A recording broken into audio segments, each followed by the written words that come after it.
ഞാനത് വലിച്ചോരും. ഞാനാണ് വധുവെന്ന് കാണിക്കാൻ ഞാൻ ആ വാള് വലിച്ചോരി എടുക്കാം. അതും പറഞ്ഞ് അവൾ ആ വാള് വലിച്ചോരാൻ വേണ്ടി ഗോബ്ലിനെ അവിടെ എല്ലാം ഇട്ട് ഒട്ടിക്കുന്നു. നമുക്കിത് പറഞ്ഞു തീർക്കാം. എങ്കിൽ നിങ്ങളുടെ മാന്ത്രിക തട്ടുകൊണ്ട് എനിക്ക് സ്വർണ്ണ കട്ടി ഉണ്ടാക്കി താ. എനിക്ക് മാന്ത്രിക തട്ടൊന്നുമില്ല. അതെന്താ ഇല്ലാത്ത? ഏത് ഗോബ്ലിന്റെ മാന്ത്രിക തട്ട് ഇല്ലാത്തത്?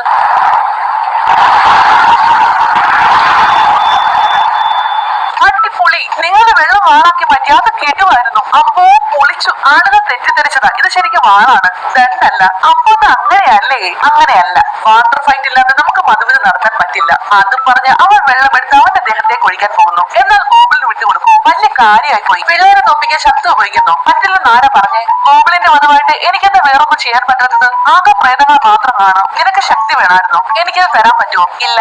ഒരു മിനിറ്റ് ഇവിടെ നോക്ക്. എന്തിന്? എനിക്ക് കുറച്ച് പണികളുണ്ട്. ഇനി ഇവിടെ എപ്പോ വരുമെന്ന് പറയാൻ പറ്റില്ല. ഇന്ന് ഈ ബുക്ക് വായിച്ചു വിടുന്നു. അറിയാലോ, എന്നെ ഇട്ടിട്ട് പോയാലും ഞാൻ നിങ്ങളെ വിളിച്ചു വരുത്തും. അതും പറഞ്ഞ് അവൾ അവിടുന്ന് പോകുന്നു. അവൾ നേരെ വരുന്നത് നേരത്തെ ഗോകുലിനുമായിട്ട് പോയ ആ ഹോട്ടലിലേക്കായിരുന്നു. അവിടെ നിന്ന് അവൾ എന്തോ എഴുതുകയാണ്. അതൊരു ലെറ്റർ ആണെന്നാ തോന്നുന്നത്. എഴുതി കഴിഞ്ഞതും അവൾ ആ ലെറ്റർ കൊണ്ടുവന്ന് അവിടെ തന്നെ ഉണ്ടായിരുന്ന ഒരു മെയിൽ ബോക്സിലേക്ക് ഇടുന്നു. അത് നമ്മുടെ ഗോകുലിന്റെ തന്നെയുള്ള ലെറ്റർ ആയിരുന്നു. അതേസമയം അവൻ ഇവിടെ അവളെ കൊടുത്ത ബുക്ക് വായിച്ചിരിക്കുവാണ്. അപ്പോഴേക്കും യൂൻതാക്കും അങ്ങോട്ടേക്ക് വരുന്നു. അവളെ കണ്ടതും അവന്റെ മനസ്സിൽ വല്ലാത്ത ഒരു സന്തോഷം തോന്നുന്നു. പൂവിതൽ പോലെ പാറി കളിക്കുന്ന ഒരു പെൺകുട്ടി. ഭൂമിയേക്കാൾ കൂടുതൽ ശക്തിയിൽ അവളെന്നെ ആകർഷിക്കുന്നു. ഞാൻ അറിയാതെ അവളിലേക്ക് വഴുതി വീഴുകയാണ് ഒരു പ്രകമ്പനത്തോടു കൂടി. അതായിരുന്നു എന്റെ ആദ്യ പ്രണയം.